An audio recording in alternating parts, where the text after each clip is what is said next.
किताब है सही मुस्लिम, मुस्लिम शरीफ कहते हैं। एक बुखारी शरीफ है और दूसरी किताब मुस्लिम शरीफ है, जो हमारी अहले सुन्नत की मोतबर किताबें, और अहले हदीस भी इन्हीं को मोतबर मानते हैं और देवबंद भी इन्हीं को मोतबर मानते हैं। हदीस पाक शुरू करने से पहले एक दो बातें आपसे भी पूछना है कि सबसे पहली ये बात पूछनी है कि सुन्नत, हर सुन्नत जो है सुन्नत मुस्तफ़ा सल्लल्लाहु अलैहि वसल्लम, वो अच्छी सुन्नत ही है। सुन्नत मुस्तफ़ा में से कोई सुन्नत बुरी नहीं, यही है। क्योंकि अल्लाह रब्बुल इज़्ज़त ने भी कुरान करीम में फरमा दिया, लक़द काना लकुम फ़ी रसूलिल्लाहि उस्वतुन हसना, कि बेशक तुम्हारे लिए रसूलुल्लाह सल्लल्लाहु अलैहि वसल्लम की ज़िंदगी मुबारक में उस्वा हसना यानी अच्छी सुन्नत, अच्छा तरीका, अच्छा नमूना ही है। हुज़ूर अलैहिस्सलातु वस्सलाम का हर अमल अच्छा है, हर सुन्नत अच्छी है, और हुजूर की सुन्नतों में से कोई सुन्नत बुरी नहीं। जो आका अलैहिस्सलातु वस्सलाम की सुन्नत को बुरा कहे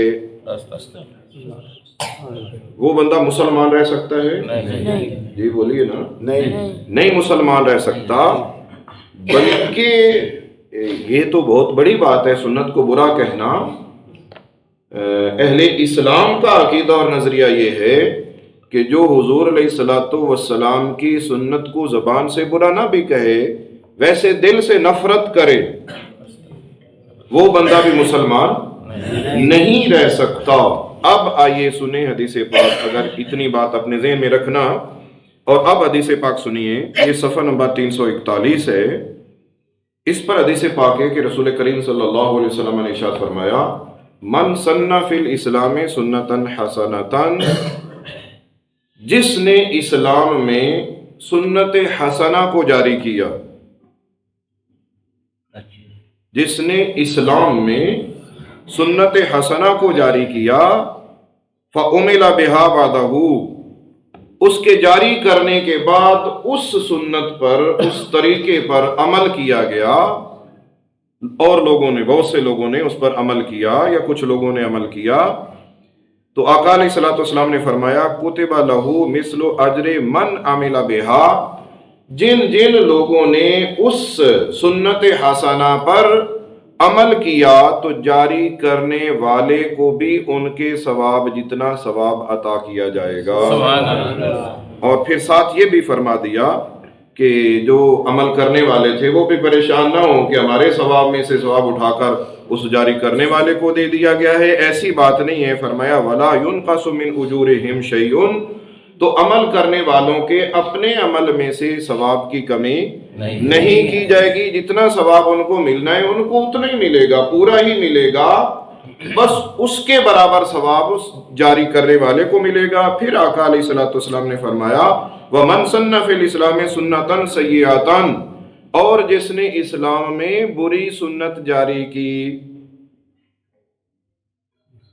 तो नहीं, ये सुनिए अभी हदीस पाक सुनिए, क्योंकि हुजूर का फरमान है, फ़उमिला बिहा, फिर उस बुरी सुन्नत पर अमल किया गया और लोगों ने अमल किया, तो आका अलैहिस्सलातु वस्सलाम ने फरमाया, कुतिबा अलैहि मिस्लु विज़्रि मन अमिला बिहा, जिन जिन लोगों ने उस पर अमल किया है उनको जितना गुनाह मिलेगा, जारी करने वाले को भी उतना गुनाह मिलेगा, और उन अमल करने वालों के गुनाह में भी कोई कमी नहीं होगी। अब इस हदीस पाक में सुन्नतन हसनतन और सुन्नतन सय्यतन, ये दो बातें काबिल तवज्जो हैं। सुन्नत हसना, सुन्नत सय्या, यानी अच्छी सुन्नत, बुरी सुन्नत। अब जब सुन्नत को बुरा और अच्छा कहा जा रहा है मुकाबले में, तो इससे पता चलता है कि सुन्नत मुस्तफ़ा नहीं हो सकती, क्योंकि सुन्नत मुस्तफ़ा में से कोई सुन्नत बुरी नहीं। जब ये सुन्नत मुस्तफ़ा नहीं है तो फिर ये क्या है? क्योंकि बुरी तो हो नहीं सकती सुन्नत मुस्तफ़ा, तो फिर ये क्या चीज़ है भाई? फिर ये वही चीज़ है जिसको मैं और आप बिदअत कहते हैं। تو پتہ چلا کہ یہ سنت تو ہے نہیں، تو جو سنت نہیں ہے وہ بدعت ہے۔ اب بدعت کی دو قسمیں حدیث مسلم سے ثابت ہو گئیں کہ بدعت حسنہ اور بدعت سیئہ، اچھی بدعت اور بری بدعت، یہ حدیث مصطفیٰ سے ثابت ہو گئی۔ لہذا بدعت جو ہے ہر بدعت بری نہیں ہوتی، اس حدیث پاک کی روح سے بدعت اچھی بھی ہوتی ہے اور بدعت بری بھی ہوتی ہے۔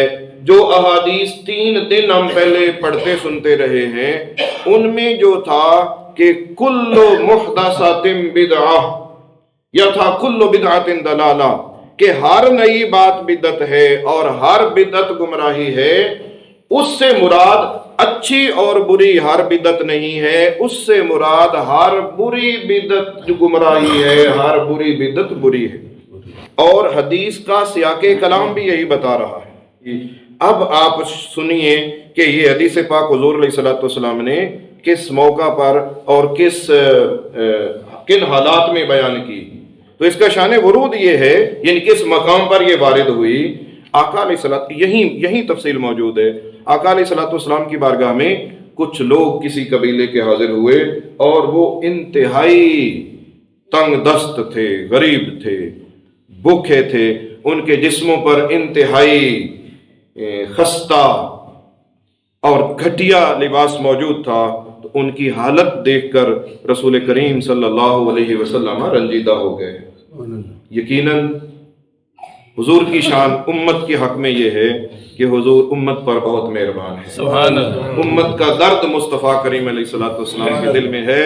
جیسے باپ سے بیٹے کی خستہ کمزور حالت نہیں دیکھی جاتی، تو آقا علیہ الصلوۃ والسلام تو باپ سے بھی زیادہ شفیق اور مہربان ہے نا۔ تو آقا علیہ الصلوۃ والسلام سے ان کی وہ حالت دیکھ کر برداشت نہ ہوئی، اور نبی رحمت صلی اللہ علیہ وآلہ وسلم نے لوگوں کو یہ جذبہ دلایا، جوش دلایا کہ تم ان کو صدقہ دو، صدقہ دو۔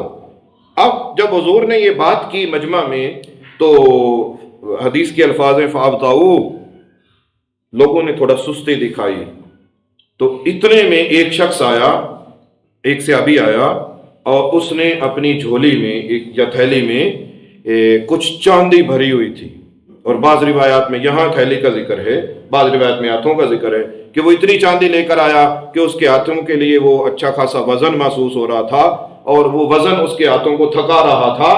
تو وہ چاندی اس نے بارگاہ رسالت میں پیش کی، صدقہ کر دی۔ ان کے بعد ایک اور بھی آ گیا، ان کے بعد ایک اور بھی آ گیا، اور پھر ہوا کیا، ثم تتابعوا، پھر وہ لگاتار مسلسل آنے لگے۔ ایک شخص نے کام شروع کیا تھا، پہلے تھوڑی سستی دکھائی گئی تھی، ایک شخص نے کام شروع کیا، اور اس کے بعد اس کو دیکھ کر اور لوگ بھی لانے لگے۔ تو اس موقع پر اللہ کے محبوب نے فرمایا، من سن فی الاسلام سنتا حسنتا، جس نے اسلام میں اچھا طریقہ جاری کیا، جیسے اس چاندی والی نے کام جاری کیا ہے، تو پتہ یہ چل رہا ہے کہ یہاں سنت مصطفیٰ نہیں، یہاں تو مراد ہے اس صحابی کا اچھا طریقہ جاری کرنا، یعنی چاندی لے کر آ جانا۔ تو قیامت تک یہ معنی متعین ہو گیا کہ اس سے مراد سنت مصطفیٰ نہیں، لوگوں کا اچھا عمل ہے جو نئے سرے سے جاری ہوگا، شروع ہوگا، اور وہ اچھا بھی ہو سکتا ہے، وہ برا بھی ہو سکتا ہے۔ جس نے اچھا طریقہ جاری کیا تو اس کو ثواب ملے گا، اور اس پر جتنے لوگوں نے عمل کیا ان کو بھی ثواب ملے گا، ان کے ثواب کے برابر جاری کرنے والے کو بھی ثواب ملے گا۔ لہذا اچھا کام جاری کرنے کی اجازت مصطفیٰ کریم علیہ الصلوۃ والسلام خود عطا فرما کر گئے۔ یہ حدیث صحیح ہے، یہ حدیث صحیح ہے، اس میں کوئی سکم نہیں ہے، کوئی کمزوری نہیں۔